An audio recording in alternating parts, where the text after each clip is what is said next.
Hi there, can you tell us your name? My name's Chad Sprengle. Awesome. Can you tell us what happened last Wednesday? I was asleep in the back of my vehicle, which I live in here in Portland, and at 8 a.m. I got an aggressive triple knock on the back of my hatch and was announced boldly with Portland police. And when I went to answer, I was told that I had 2 hours to move my vehicle or I would get a citation for being parked there too long. And also was told that I needed to move it every day, faced differently on a different block. And so that was how that day started. I had a dead battery at the time, so I had to get on the bus and go to AutoZone and get a ratchet set, get a battery, get back, fix it, and move it, which I did. And since then, I've had to park, in a different spot every night, which causes a lot of just added stress and, unnecessary complications to my life. So. Can you tell us a little bit about the community that congregates near the Southeast Grind on Southeast 12th and Clinton? Sure. So the intersection that I park at is void of any residences. It's parallel to train tracks that take commuters and freight in and out of and all around Portland.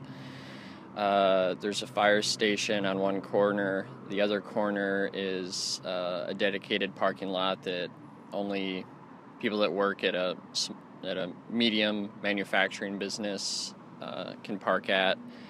And aside from that, there's not much else going on in the area. If you go a block and a half up, there's a 24-hour coffee shop that I've been a patron at for 12 years, which 5 of those years was before they opened when it was under different owners. And I'd say since the housing crisis started and more people began to have to live in their vehicles, there wasn't a very big community at Southeast Grind, but just as a combination of factors, including Portland becoming more populated,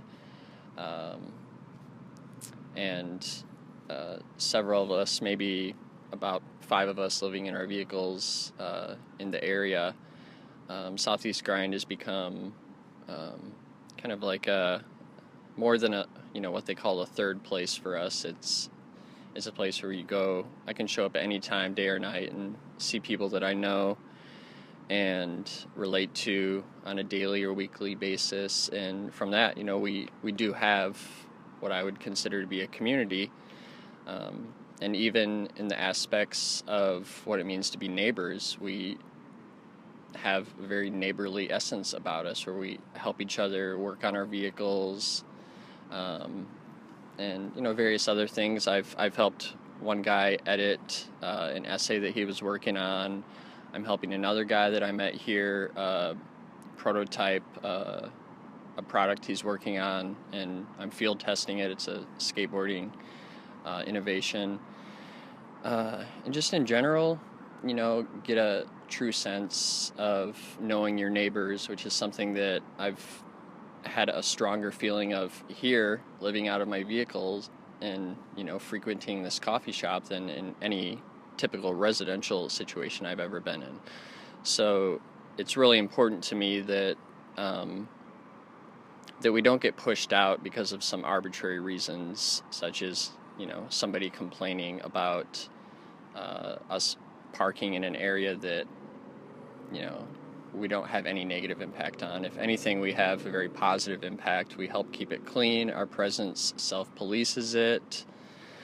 I already talked about the community aspect. And, overall, I really feel like having us have to move around and do this shuffle is breaking up something good and something that kind of happened organically. And that sort of displacement is something that Portland is going to see more and more of as the housing crisis grows. And, shuffling people around for absolutely no good reason is not something that's conducive to, the greater health and well-being of the community. Can you tell us a little bit about the demeanor of the police, both with you and others who live in the area? In general, I really respect Portland police as far as they compare to, what we've seen in the media elsewhere. However, there hasn't been any attempt to engage us on our placement in this community. It's been very matter of fact. That whole sort of, they're just doing their jobs sort of a thing. And so I just see them, not exhibiting, any compassion that you would hope to have from the police department. They don't seem at all interested in the issues. They're just following, they're just towing the line. Can you tell us a little bit about how, in recent months, the housing crisis has impacted this area and others throughout the city, to your knowledge anyway? Well, with the recent clearing out of the spring water corridor, the issues are becoming more and more relevant and frequent in people's minds. What I've seen is that over the years, there's been a greater frequency of people being displaced at all different levels of housing. And I think what we have going on in Portland is different from what you would see in Seattle or San Francisco because we have a different geography here. Seattle and San Francisco are very broken up by water, and so communities there are more clustered. But Portland is, more of just a big pot, and I think that the people here, we run across each other a lot more often than in, places where the city isn't mostly just one flat landscape. And because of this, these issues are going to implicitly affect each other more than in other places. So the housing crisis in Portland is something that needs to be looked at very carefully.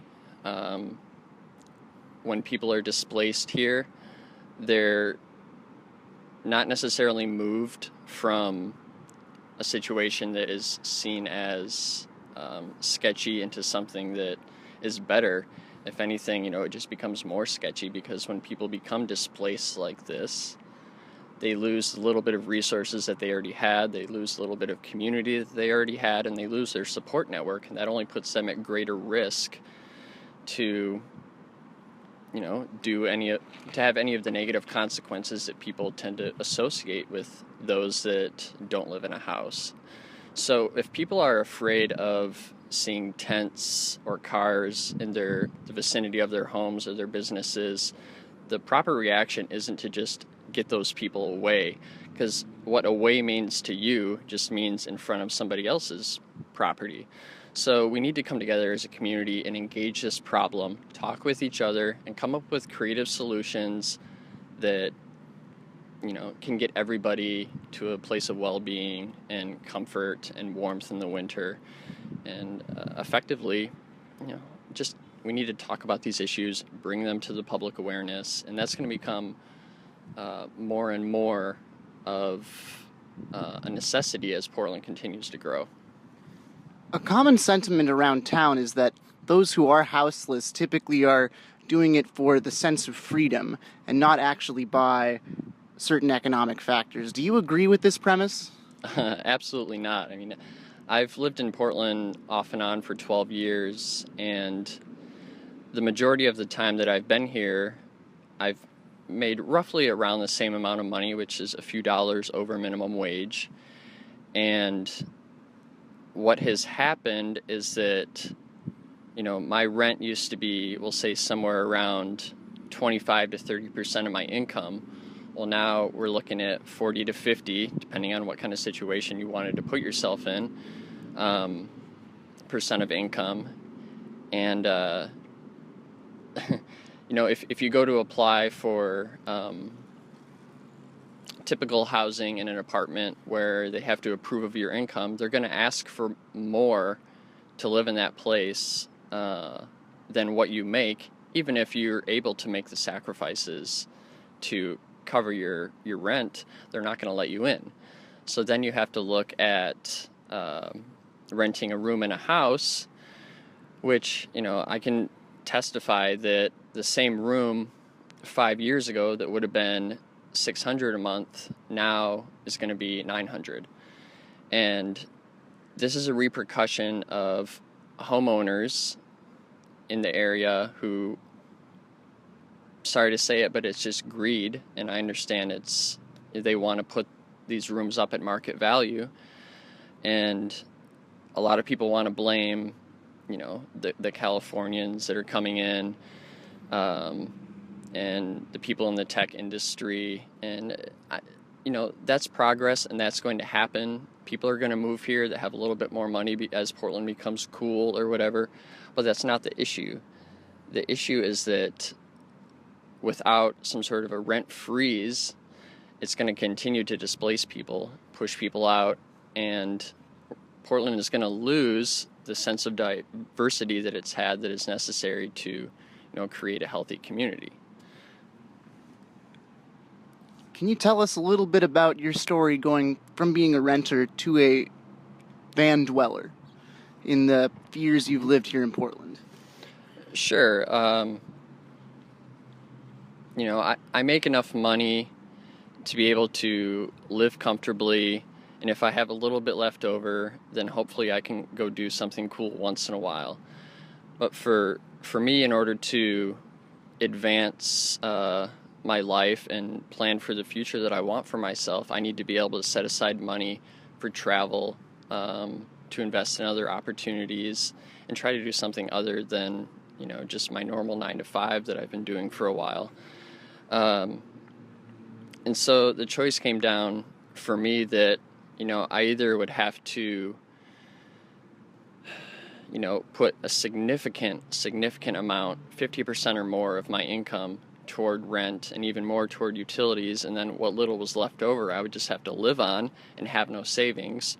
Or in order to save money to advance my life and try to better myself, I would have to, find a way to cut a few $100s a month at the least. And I think that right now, on average, a room in Portland is probably valued at about $400 more than what would be fair for the market, if the market was regulated and balanced. So if you think that, that $400 a month, that's almost $5,000 a year that somebody could, if they were planning properly, could put toward, more ambitious endeavors than just struggling to make it by paycheck to paycheck. So for me, it was very much a decision of investing in myself by, becoming what some people would call homeless, although I wouldn't say that. I mean, I don't have a house, but I have a home.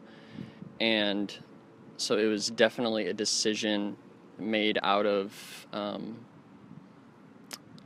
not so much of, it wasn't a feeling of helplessness.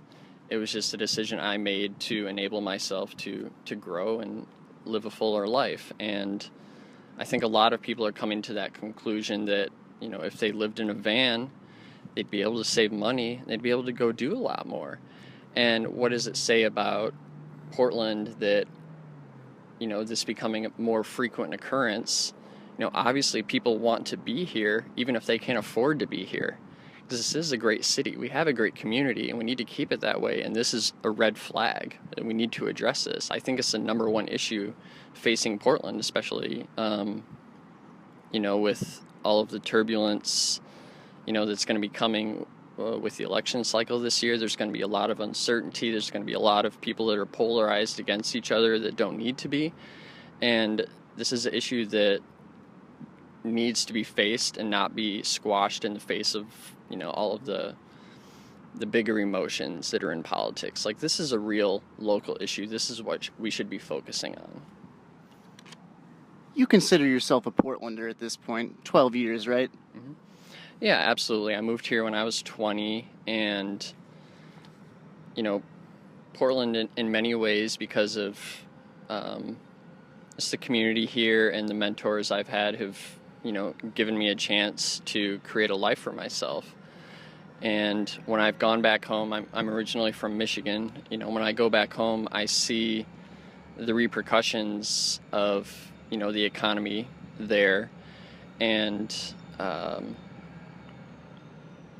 basically, I want to stay in Portland because this is a more livable city, and I've seen it grow, and I feel like it's a part of me at this point. When I'm a skateboarder, and when I moved here, we had the Burnside Skate Park, which skaters built themselves, and we had a really shoddy, poorly built skate park that the city managed out in North Portland. And since then, I have 6 now skate parks in the city, several others in the suburbs. We have our own pros that have moved here.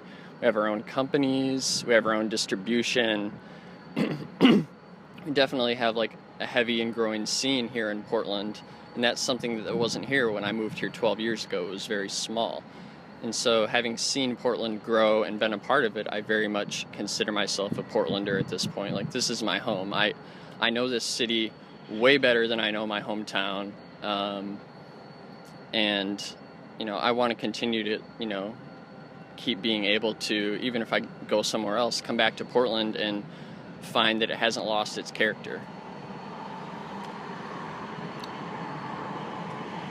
Is there anything you'd like to say to current Mayor Charlie Hales and future Mayor Ted Wheeler about this situation? What do you think they should know before they leave and take office, respectively? Sure. As I noted earlier, this being an election year in America, there's going to be a lot of emotion around, being on the right side of issues. But I think that this housing crisis is something that affects people across the political spectrum. And so, not only because of that, but also because of all of the implications of what the displacement is doing to people and to the community, I believe this is the number one issue facing Portland, and the number one thing that our current and incoming mayor should put it at the top of their list as what needs to be resolved. Yeah. Okay. Have you heard anything about the T1 project by developer Homer Williams?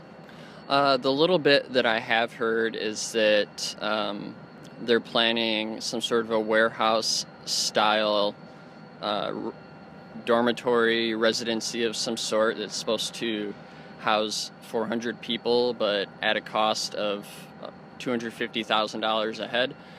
I mean, it doesn't take a genius to see that there's something wrong with that picture, and also that somebody's probably getting some kickbacks here, and it's something that needs to be looked into.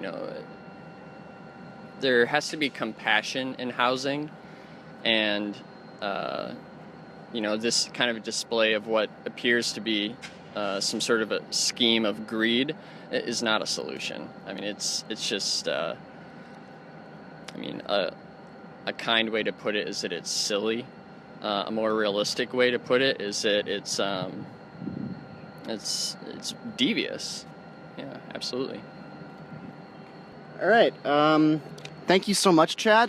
We loved talking to you, and we hope all the best, and we're glad that we can actually help you get your story out there to people throughout Portland and possibly a wider audience to try to put pressure on our public officials as well as our developmental establishment here in Portland through people like Homer Williams. As long as we keep these messages coming out, it's going to be beneficial for everyone, as well as organizations that are actively working for bettering this problem. Thank you so much, Chad. All right. Thank you, Jesse. My pleasure. All right.